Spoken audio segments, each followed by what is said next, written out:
Hi everyone, my name is Yenisbel Hernandez. I'm going to be the host today for the BC BA exam prep group. I'm doing task list K, specifically 41 to 48. But before we start, I just wanted to read the quick disclaimer. Is that the BCBA exam prep study group was created by and for students to earn their BCBA or BCA certification, and most of the leaders and participants are not BCBAs or BCABAs at this time. So remember that these meetings are meant to have an active discussions, like we were saying, to collaborate and ask questions and provide helpful suggestions to better understand the BACB 4th edition task list concepts. And please remember that due to this, it is important to know that all viewers and participants are responsible to verify their accuracy of the information being provided in order to successfully prepare for the BCABA exam. Sometimes we say things as spur of the moment, and so I realize when I'm watching my videos that, oh my God, I should have said that because it wasn't completely correct. So that's why I like this part of the disclaimer. We all make mistakes, and this is a free forum for us to make mistakes and learn from them. And please remember to not give any specific questions that you have dealt with in your previous test or in any paid resources that you have used in the past, like mocks and stuff like that. If we share any open resources, or peer review articles or books or anything like that, we always give the credit to whoever deserves it. And we as a group decided to do some guidelines for the Zoom. It's, you know, just feedback from you guys that how the Zoom is going to go smoother. And here are a couple of them. We are recording the Zoom, so if you don't wish to come out in camera, remember to turn off your camera. Remember to mute your microphones if you're not speaking, just, you know, to not get any feedback. Allow the leaders and all participants to a turn to speak without interruptions. Please be respectful to others and refrain from using any inappropriate language throughout the entire meeting time. And remember to wait until the questions and the different answer choices are read to give the answers. Because, you know, sometimes we're so excited, and I love it when you guys are excited and just say the answers out loud, but it's hard for other people that are listening to think about the response. And let's have fun. Okay, remember I created the questions and the examples today, and I used the Pass the BCBA Exam Manual 8th edition, Behavior Analyst Supervision Study Manual, and Cooper 2nd edition. That's what I used today. Like I said, I'm going to go through from 41 to 48. Usually, I like to do a lot of questions, multiple choice questions, and usually that's my focus. But since this time, I'm the first one doing FK 41 to 48, I'm going to focus on filling the blanks and things like that so we can get the concept. We have been reviewing this concept over and over again, but some of us have difficulty memorizing it. So feel free to jump in. So first we're gonna do with contingency shaped behaviors and rule governed behaviors. I put them side by side so we could compare and contrast them. Anybody can tell me for contingency, maybe we can say all of the contingency shaped behavior, and then we say everything about rule governed behavior. So for contingency shaped behavior, the behavior receives what? Let me give it to you because I like multiple choice and this is not working for me. Okay, for the contingency shaped behavior, the behavior receives immediate consequence. So guys, what happens to the rule governed behavior?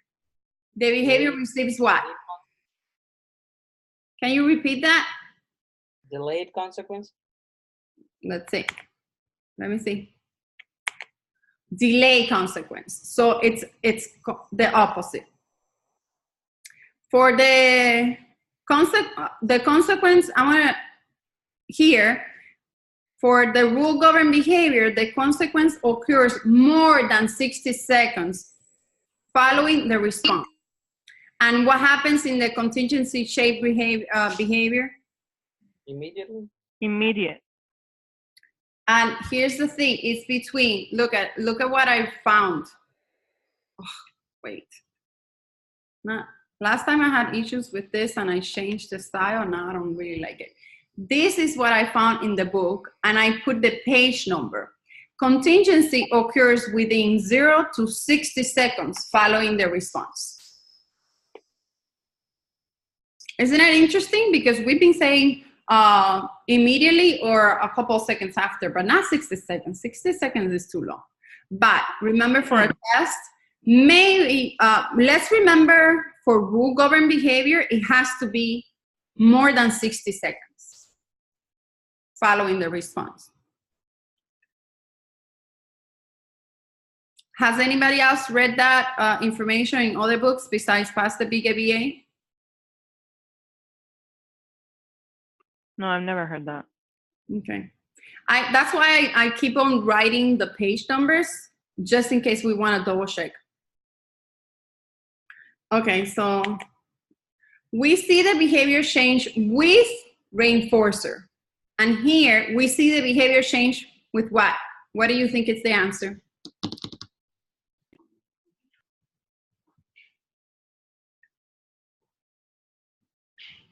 Let me give you a little hint.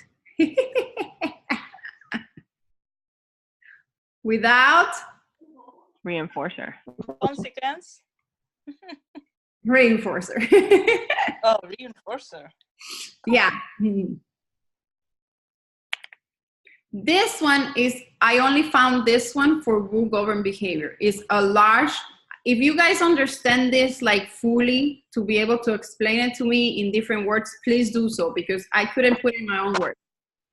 It says, for rule governed behavior, a large increase in the frequency of the behavior occurs following one instance of a response. I think I get it, but not quite there yet. Can anybody explain it? The way I get rule governed behavior, it's pretty much you not have to come in contact with the reinforcement. For example, if your dad say if you go over the speed limit while driving, you can crash your car or, worse, die. You don't have to come in contact with that. It's pretty much, it's a verbal statement. It's a rule. Like if you are driving, there is a sign that says, the speed limit is 55 miles per hour. So there's a rule in place. You follow the rule. So and also it's delayed. Like I think the Pastor Big gave an example about if you study 15 to 20 hours per week, you will pass your exam. So obviously that reinforcement, it's way delayed. Like it's not happen instantly. Yeah.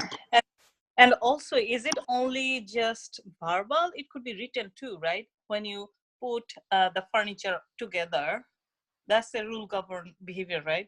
You have step by step description how to put a furniture together. That's also rule governed, right? It's not only necessarily just verbal. It could be written too, right? I think that's a contract. If you do that, if you write it, that's I think it's called contingency contract or something, if I'm not mistaken. But that's a contract, I think. It's a behavior contract, I think, or something like that. I don't exactly recall. But anything you write down, I think that's a contract. Well, I don't really any specific thing, whether it's verbal or non-verbal. Because I think that that guy like Psycho gave an example that you put, like it has to be in a chain, like one direction, then you have to go to the next. You cannot go a certain way, you have to follow. That's the rule governed. And that sound more like how you call it, a chain to me. Like, obviously chain, it has to occur in order. Like for you to, pump up gas at the gas station, you can't just, you have to start with first you pay first, and then you take out the nozzle, you select the, the gas that you want. You have to like go down the whole chain. You can't just pump the gas before you pay. The way I get rule governed behavior, it's a rule. Like you don't come in contact with the punishment or reinforcer. Like someone tells you something, like, when your mom, if your mom said, don't touch this stove, you will get burned. You don't have to come in contact with you burning, but you just remember, my parents said, don't do that. Okay, so it's always verbal. It's not written. I don't know. I haven't seen anything about in the books. It doesn't say it's specifically written or verbal. It just says it's a rule. Rule. Okay. Yeah. Here, I'll tell you what it says. Rule govern behavior in page 57. It says it's a verbal. I wrote it here at the bottom. This is the best way that I understood it. It's a verbal description of a behavior contingency. Oh, so you see, it does say verbal. Yeah, it does. Yeah. I think that the best way to differentiate both of them is like what Madeline was saying about the child, the mother telling the child, don't touch the stove because you're going to get burned. That's rule governed. And then the child, the parent not telling anything to the child, and then all of a sudden the child puts their hand on there. That would be contingency because they're touching it. They got burned, so they learned from that.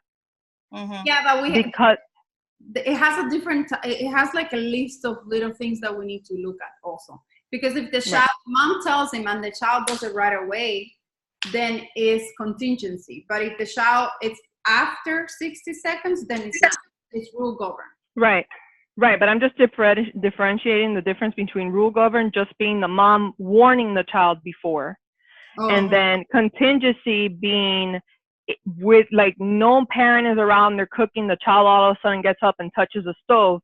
They learn from that immediately between 0 and 60 seconds. Sometimes you get burned and the first 2-3 seconds you don't feel it. And then after that you start feeling the pain, so you take your hand out. And you learn from it. You don't do it again. And also one way I kind of, because before I was having a hard time with those.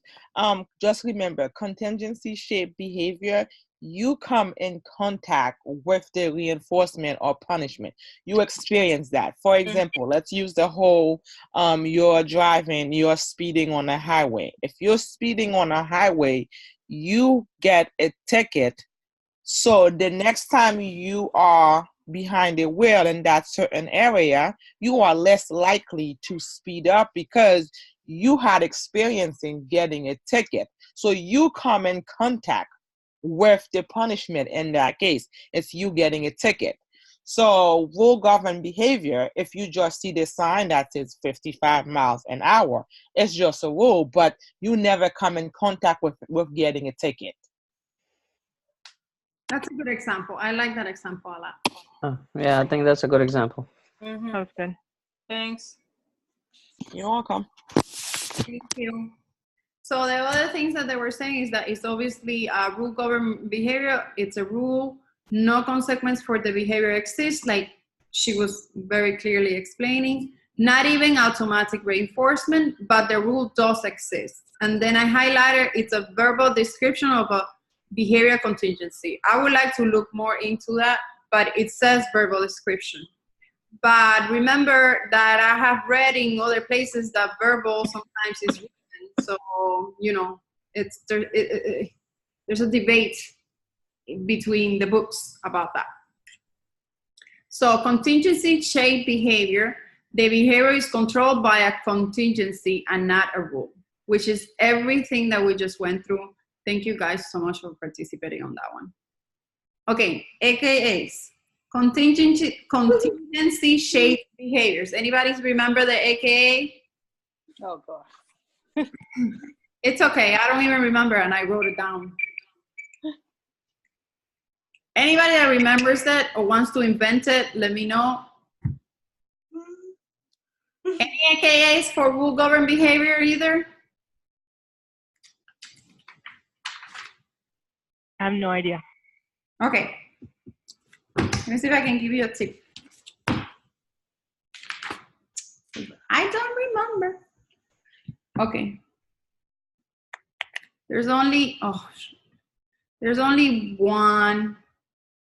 What did I do? Okay. There's only one for this one. It's contingency control. And there's 3 for this one. So rule control, and I put them side by side. So it makes sense, right? Rule govern behavior, rule control. Contingency shape behavior, contingency control. The other ones is that we might have trouble with is rule governance, which is not really that difficult because it has rule also, and rules. So I think we can handle those, right? You just need to memorize that they're not invented words. That's the tricky part. Okay, this one, you guys can help me out. We're gonna talk about verbal operants now. So echoic, anybody remembers or wants to explain a little bit the definition of echoic? It might not be word to word, but echoic, it's pretty much that, you know, you say something, the learner repeat exactly what you said, and it has point-to-point correspondence, and it also has formal similarity. For example, if I say car, and the student reply car. Awesome. I think you're ready for the test, my friend. How do I say your name? Maudeline? Maudeline? It's Madeline, but people tend to have a hard time, so people call me Maud. Whichever one is easier, Maud or Madeline. Madeline. I like Madeline. Yeah, I like Madeline if I could pronounce it correctly. No, you guys say it correctly. Like, you know, since I've been on this earth, people keep messing up. So I'm like, I get to the point, whatever people call me, I answer to that. I'm like, yep, it's okay. I don't even care no more. Yeah, I mean, mine is very difficult also. And I just say my nickname. Wait, thank you so much. I appreciate it. Yes, that's good. I just wrote it very simply. It's repeating what is heard. Repetition of a verbal stimulus. And verbal here means... Oh, and also I forgot one of the most important part as well. It's it also has it's verbal SD. It's function by verbal SD. It's very important. It's under the control of verbal SD. Yes, you're right. Yes, that's true. Okay, and here an example is I put RBT, meaning therapist, you know. RBT says water, client says water. RBT says, great job saying water. And this great job saying water, we're going to see it in another. Great job saying water would be a praise. And praise is what type of reinforcement, guys? We went over. Generalized reinforcement. Awesome. Thank you. That's why I'm writing it here. GCRS. Awesome. So who wants to talk about man? The operant. Can I ask a quick question before we move on? Yes, go ahead. Okay, so I know I wanted to see if somebody here can break down or give any kind of example on what is point-to-point correspondence. Okay, we're gonna do it in another slide. Okay, awesome. Thank you. For that. So let's go. Yeah. This one is. I get very confused. Sorry. Hopefully that will help. By the time you finish tonight, you are going to get this. Awesome. That's actually my strongest area. Good. Point-to-point correspondence is, I think, the start, the middle, and the end should look the same. I think, if I remember it correctly. You are correct. Yeah.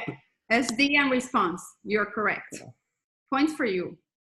Okay. So who wants to go over mand? Just simple definition. Don't stress too much about it. That's just a request. Yes. Yep. Just remember, that's the only one that you get what you actually want. A specific reinforcement. That's a good way to. So the client receives the item that they're requesting. Right. If the client asks for water, you give them juice. You're not fulfilling mending, because mending simply said, if you ask for water, you're supposed to get water. Right. Yeah, the specific reinforcement is for men. The other ones are all generalized reinforcement. And there have to be MO there. for mand. Yeah, for mand is MO. The rest are SD. SD, yeah. It's under the control of the MO. Not all of them are SD. One of them is not SD.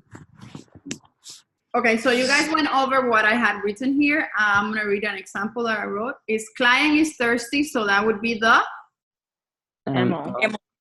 client says water. RBT gives water to the client, which is specifically what you guys said.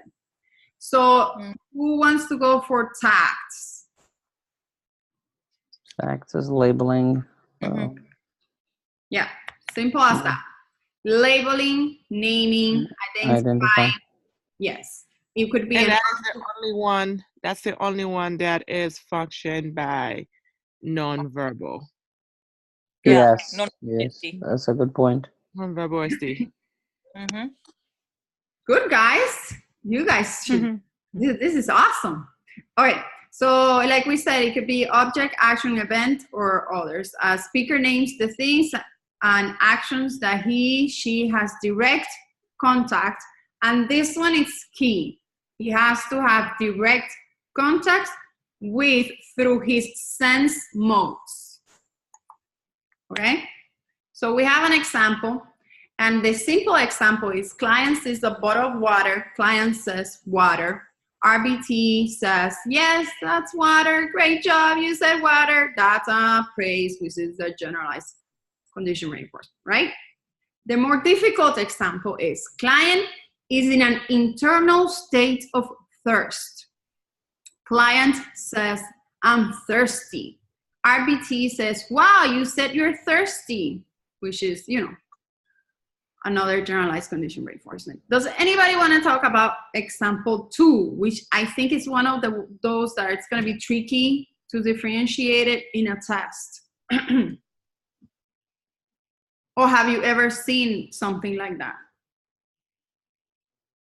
You mean those autoclitic and those those?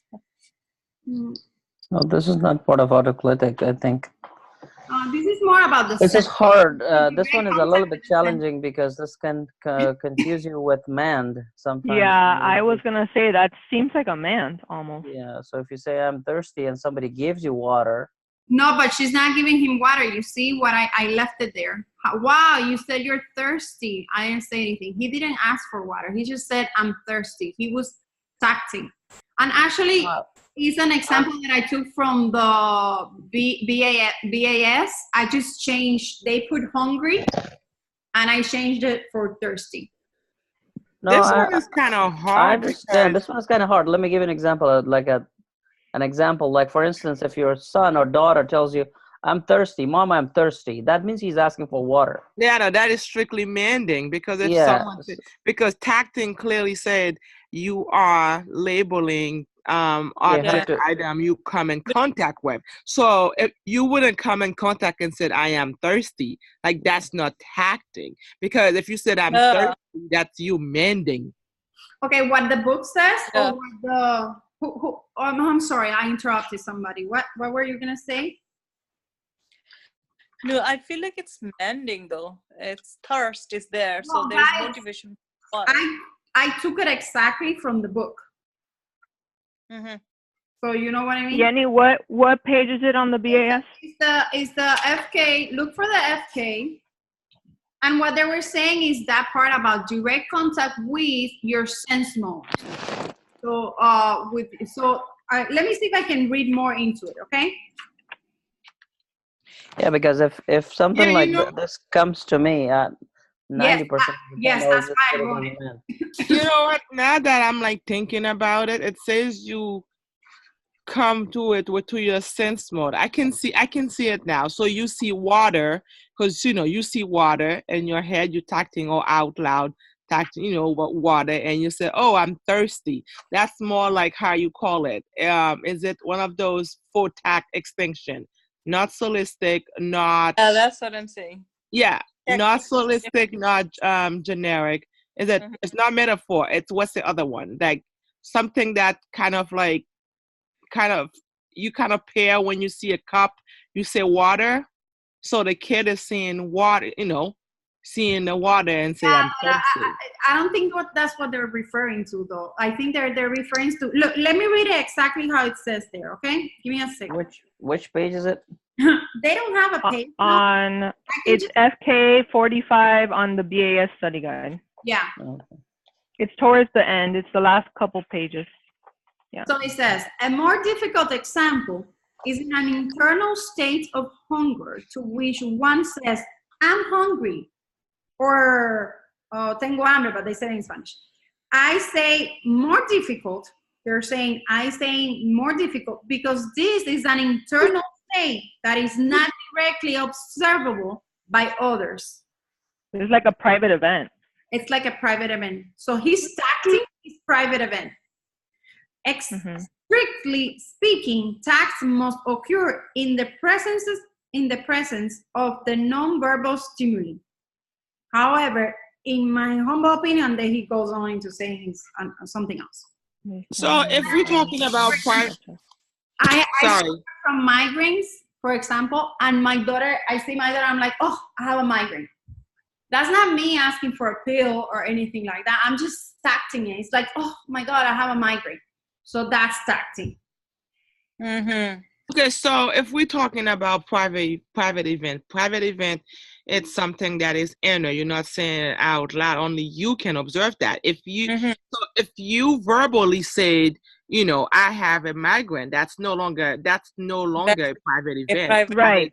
That is a public observable event because you're saying it. Your daughter can observe and hear you saying, I have a headache, versus if you only say it in your head that I have a headache, that's a private event. Only that's you private. can that. But and that's exactly what she's getting to, that it is a private event, but she's tacting that private event to let everyone know around her that she has a headache. Yeah, they're not saying here that it has to be a private event and stay a private event. They're just saying what I'm understanding from what I read is that something that I'm feeling inside that I'm going to tact it to somebody else. That's what I'm understanding. My chest hurts.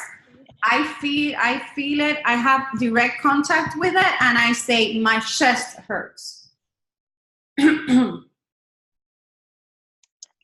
I think what is meant by that is that in Pacific, in the 8th division, they have teaching tags with man component, and it has to say, it says that ensure that MO is present for your client who loves cookies.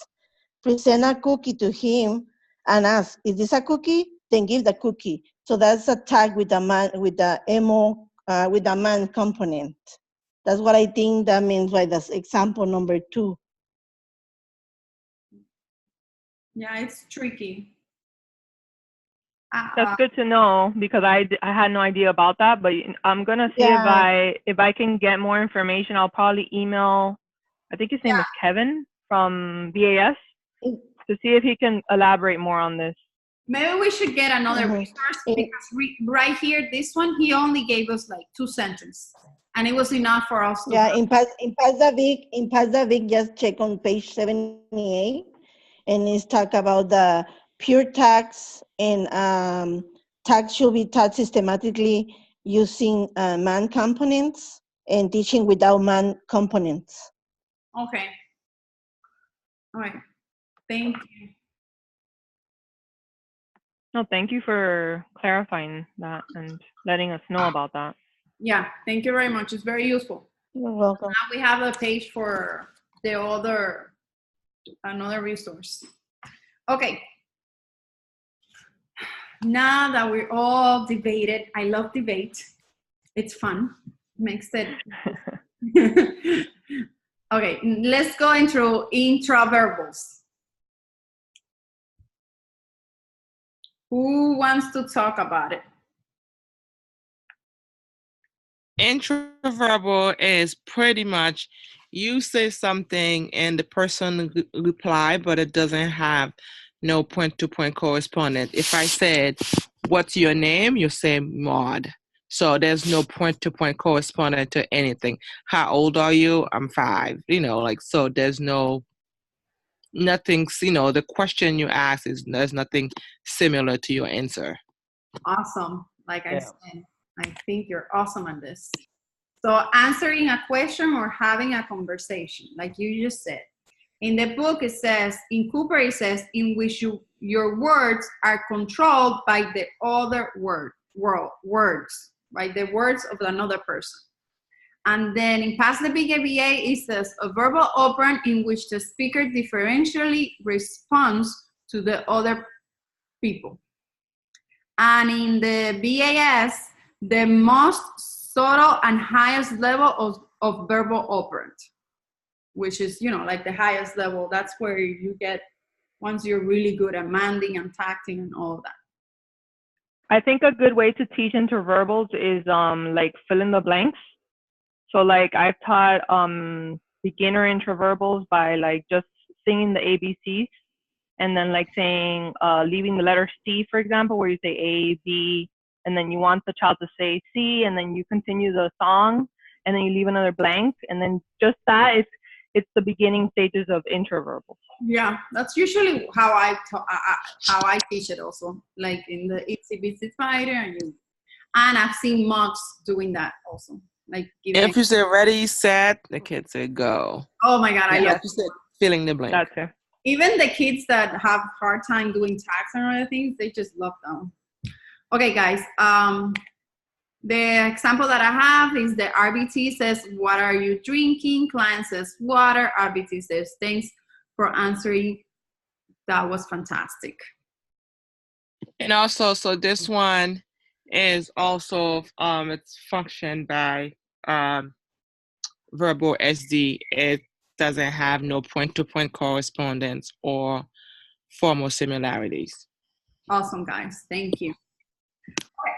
So we have two more verbal operands that are not in the task list FK, but if we want, we should go over them anyways, which is textual and transcription. Who wants to talk about textual?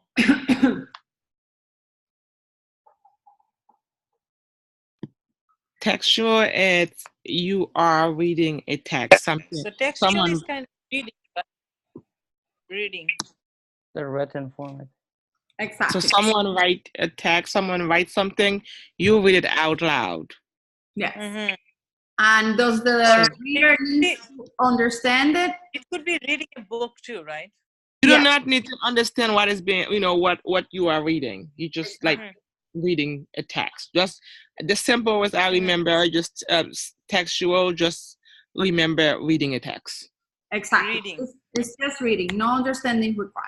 So reading written words, reading, the reader doesn't need to understand what he's reading. An example that I wrote is a client opens a book and reads, client reads, the water is clear and fresh. RBT says, I love that you're reading faster today.